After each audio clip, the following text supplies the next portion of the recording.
보수단체의 이른바 태극기 집회에 나가면 이런저런 군복을 입고 나온 시위자들을 어렵지 않게 볼 수 있습니다. 그런데 이런 유사 군복을 입는 것과 판매하는 것 모두 엄밀히 말하면 현행법에 위배된다고 합니다. 판결로 보는 세상입니다. 보수단체 집회나 시위에서 군복 입은 사람들을 보는 것은 이제 익숙한 풍경입니다. 진짜 그런 부대를 다녀왔는지는 모르겠지만 특전사나 해병대 등 이른바 빡센 부대 군복이 많습니다. 부대에 고이 모셔져 있어야 할 부대 기를 들고 나오는 경우도 있습니다. 거기에 어디를 보고 있는지 눈동자가 전혀 들여다 보이지 않는 어떤 군인을 연상시키는 짙은 선글라스 착용도 기본입니다. 남성뿐 아니라 군복이나 선글라스를 착용한 여성도 심심치 않게 볼 수 있습니다. 군복처럼 보이지만 진짜 군복은 아닌 이런 이른바 유사 군복과 관련된 법률이 있습니다.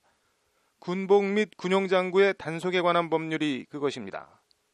이 법 제8조 군복 등의 제조, 판매의 금지 조항은 누구든지 유사 군복을 제조 또는 판매하거나 판매할 목적으로 소지하여서는 아니 된다고 규정하고 있습니다.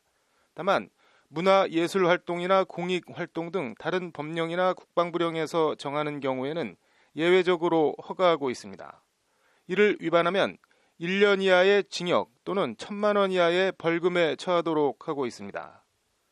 이 조항을 어긴 혐의로 기소된 A씨에 대한 1심 재판을 맡은 부산지법은 유사 군복의 의미가 불명확하다는 등의 이유를 들어 해당 조항에 대한 위헌법률 심판을 제청했습니다.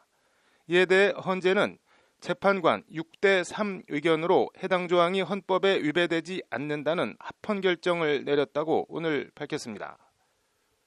건전한 상식과 통상적인 법감정을 가진 사람은 어떠한 물품이 유사 군복에 해당하는지 예측할 수 있다.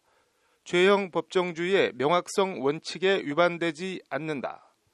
군인 아닌 자가 유사 군복을 입고 군인을 사칭해 군에 대한 국민의 신뢰를 실추시키는 것은 향후 국가안전보장상 부작용이 발생할 수 있다는 것이 헌법재판관 다수의 지적입니다. 직업자유 침해 주장에 대해서도 유사군복 착용 금지만으로는 입법 목적을 달성하기 부족하다며 판매 목적 소지까지 금지해 유사군복이 유통되지 않도록 해야 한다는 것이 헌재 다수 의견입니다. 군복 단속법은 군인이 아닌 자는 군복이나 유사군복을 착용하거나 군용장구를 사용 또는 휴대하여서는 아니 된다고 적시하고 있습니다.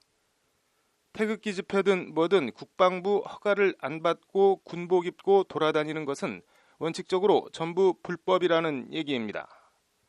다만 서기석, 이석태, 이영진 재판관은 타인에게 직접적 피해를 끼치지 않는 한 누가 어떤 의복을 입는가는 개인 개성 자유라며 유사군복 금지와 형사처벌은 과도한 규제로 해당 조항은 위헌이라는 소수 의견을 냈습니다.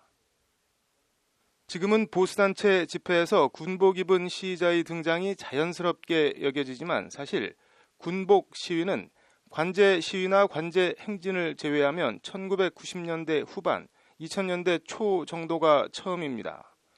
월남전에 참전했던 고엽제 후유증 피해자 등 참전 군인들이 피해 회복과 보상을 촉구하며 군복 시위를 벌인 게 시작입니다. 당시 LP 가스통을 거리로 들고 나오는 등 이전 여타 시위와는 화력이 다른 시위를 벌이긴 했지만 나름 군복을 입고 나온 이유도 명분도 있었습니다. 그런데 요즘 보수단체 시위는 참전 반대나 찬성 시위도 아니고 군 관련한 이슈도 아닌데 왜 이렇게 모든 시위나 집회에 군복들을 입고 나오는지 개인적으로는 잘 이해는 가지 않습니다. 군사정권 시절 같았으면 군복 시위 같은 건 엄두는커녕 상상도 못했을 텐데 그만큼 사회가 민주화된 반증이라는 생각도 듭니다. 다만 군복 입고 시위한다고 처벌을 하는 것도 아니고 그렇다고 위법이 아닌 것도 아니고 법원이 유사 군복 처벌 조항에 대해 헌재의 위헌 법률 심판 제청을 할 정도면 현실과 법제도 사이 간극은 어떻게든 해소해야 하지 않나 하는 생각입니다. 판결로 보는 세상이었습니다.